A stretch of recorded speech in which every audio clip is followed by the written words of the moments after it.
आपण आज साबुदाणा पराठा बनवणार आहोत।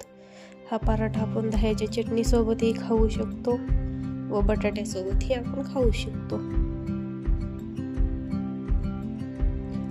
खूपच मऊ हा पराठा आपण बनवलेला आहे। तर इथे 1 ते 2 वाटी मी शाबू घेतलेला आहे। तो आता आपण मीडियम गॅसवर 5 ते 10 मिनिटं भाजून घेऊया। तर 5 ते 10 मिनिटं हे भाजून झालेलं आहे। आता मिक्सरच्या भांड्यामध्ये आपण बारीक करून घेऊया। मऊ असं पिठासारखं आपला शाबू बारीक झालेला आहे। आता एका चाळणीमध्ये घेऊन हा शाबू बारीक केलेला चाळून घेऊया। आता याच्यामध्ये उकडलेलं बटाटा हे आपण किसून याच्यामध्ये ऍड करत आहोत।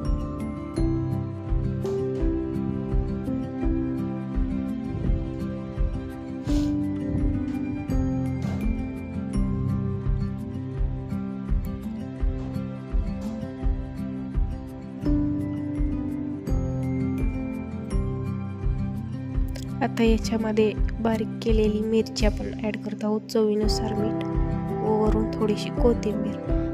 आता याच्यामध्ये थोडंसं आपल्याला पाणी घालत याचा डो बनवून घ्यायचा आहे। वरून थोडंसं तेल आपण या डोला लावत आहोत। याने आपला पराठा असा मऊ होतो।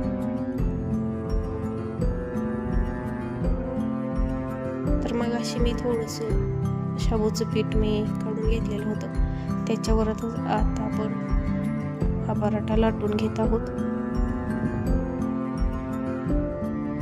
एका वाटीच्या साह्याने आपण एक सर्कल बनवून घेत आहोत। आता आपण ह्याच्यामध्ये थोडंसं तेल टाकून हा पराठा भाजून घेणार आहोत।